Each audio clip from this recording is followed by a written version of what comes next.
Focus hydrocarbures, visibilité du secteur du pétrole et du gaz. Donc notre intervention va tourner autour de cette thématique qui est accélérer les changements. Alors nous allons nous baser sur trois axes principaux. À part l'introduction, il y aura, nous allons nous arrêter pour présenter la ressource en eau, pour avoir un peu des idées claires.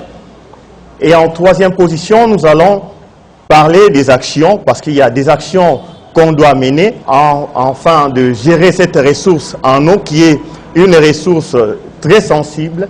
Et enfin, nous allons clore notre intervention par un exemple qui est un cas pratique de notre pays, particulièrement de la ville de Kinshasa. Alors, les Nations Unies, d'après leur publication, ils nous ont dit que l'eau est essentielle pour la vie sur la Terre.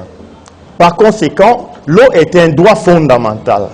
Cependant, l'accès à l'eau potable reste un frein majeur pour des milliers de personnes ou des milliards de personnes dans le monde.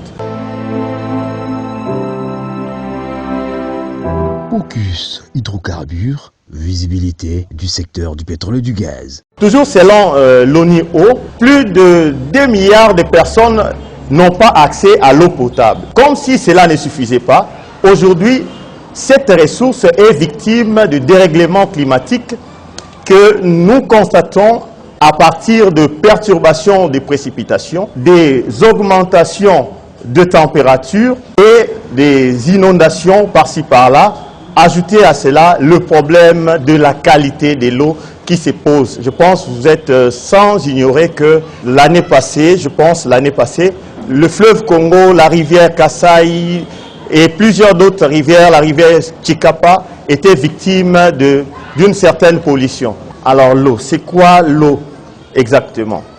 L'eau en réalité c'est une ressource. Dans le 100% de cette ressource dans notre planète Terre, nous devons savoir qu'il n'y a que 2,5% qui constitue ce que nous appelons l'eau douce, le reste étant l'eau salée. De plus, une bonne partie de cette eau est emprisonnée dans des calottes glaciaires, dans les aquifères profondes, c'est-à-dire dans les sous-sols, ou sous forme d'humidité du sol, devenant ainsi non accessibles aux hommes ou aux êtres vivants. Selon l'Agence internationale à l'énergie atomique, l'une des bulletins publiés en 2009, cette agence stipule que tous, nous ne disposons que de moins d'1% de cette ressource est pourtant vitale pour les êtres vivants. Cette ressource, on venait de dire qu'il n'y a que moins d'1% qui est accessible, mais cette partie est également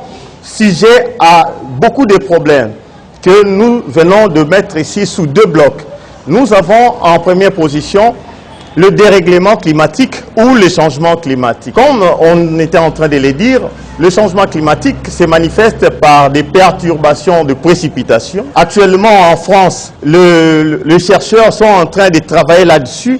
Pour la première fois, ils viennent de constater que depuis le mois de janvier, depuis le 1er janvier, ils ont connu 31 jours sans précipitation. C'est une première. Or, d'après les chercheurs français, ils disent que les précipitations du mois de janvier arrivent au niveau de nappes aquifères pendant fin février et ils arrivent à utiliser cela dans leurs puits parce que vous savez que la France utilise beaucoup les eaux des nappes. Ils ont développé les systèmes de forage. Alors, c'est au mois de mars, avril qu'ils arrivent à utiliser cela via leurs puits, les sources. Mais ils sont en train de constater que cette année 2023, il y a eu un dérèglement au niveau de précipitations. Alors, il y a aussi le problème des sécheresses qui est toujours lié au changement climatique et le problème des inondations. Bref, avec les dérèglements climatiques, on constate qu'il y a des régions où il y a actuellement beaucoup d'eau et il y a des régions où nous constatons que les phénomènes de sécheresse deviennent de plus en plus accentués comme le montrent les images qui sont là devant vous. Dans le deuxième lot de problèmes que nous avons baptisé l'assainissement, parce que la problématique de l'eau est toujours liée, ou la problématique de l'eau potable est toujours liée avec celui de l'assainissement. D'après l'UNICEF, soit 3,6 milliards de personnes n'ont pas accès aux installations sanitaires sûres. Donc, vous constatez avec moi que toute cette partie de la population mondiale utilise la nature ou l'environnement comme leur fosse septique pour faire leurs besoins naturels. Et cela se termine par ça se retrouve drainé par les eaux de précipitation pour enfin atterrir dans des cours d'eau, s'infiltrer dans les sols et contaminer les nappes souterraines.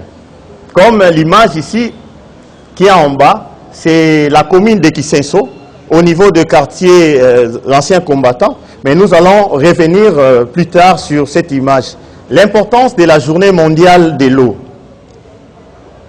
Cette journée, c'est à partir de 1993 que les Nations Unies a décidé de célébrer la journée de l'eau chaque 22 mars. Mais cette année 2023, c'est une année particulière. Pourquoi c'est une année particulière? Parce que le 22 mars a coïncidé avec le lancement de la conférence des Nations Unies sur l'eau. Vous savez que les Nations Unies n'a pas une institution qui se base essentiellement sur la problématique des ressources en eau, comme nous avons la FAO pour l'alimentation. Alors, lors de ces assises, il était question de ressortir des actions rapides à mettre sur pied à tous les niveaux, au niveau des gouvernements, au niveau des parties prenantes, parce que cette conférence a réuni plusieurs parties prenantes venant du monde entier. C'était question d'identifier des actions rapides à mettre en œuvre pour anticiper la problématique de la crise mondiale liée en ressources en eau, ce que nous appelons la crise de l'eau. Cette journée célèbre et sensibilise les populations sur la situation de 2,2 milliards de personnes qui vivent sans accès à l'eau potable ou à l'eau salubre. Cette journée vise également à sensibiliser les populations sur l'objectif 6 des Nations Unies qui consiste à eau propre et assainissement pour tous d'ici 2030. Quelle est vraiment l'importance de cette journée? Pour arriver à comprendre l'importance de cette journée, nous pouvons également ajouter que la problématique d'accès à l'eau potable et à l'assainissement constitue un frein non négligeable pour beaucoup de secteurs de la vie, notamment au niveau de l'agriculture, au niveau des écoles, donc l'éducation, au niveau des commerces, au niveau des soins de santé. Toujours concernant le soin de santé, dans une publication faite en 2022, l'OMS dit que la problématique de l'eau ou les manques d'eau entraînent la mort de 1,4 million de personnes sur Terre et diminue sensiblement l'espérance de vie de 74 millions d'individus sur Terre. Alors, à travers cette thématique choisie cette année, les Nations Unies veulent que nous, chacun de nous, puisse être un changement. Un changement, pourquoi? Pour arriver à mettre tout ce qu'il faut ensemble de façon que, globalement, nous arrivons à lutter contre la crise de l'eau qui est déjà... il y a beaucoup de pays qui sont en train de sentir ça. Si je prends l'exemple du conflit qui existe entre l'Égypte et les Éthiopiens sur des questions liées au fleuve Nil. Focus Hydrocarbures, visibilité du secteur du pétrole et du gaz.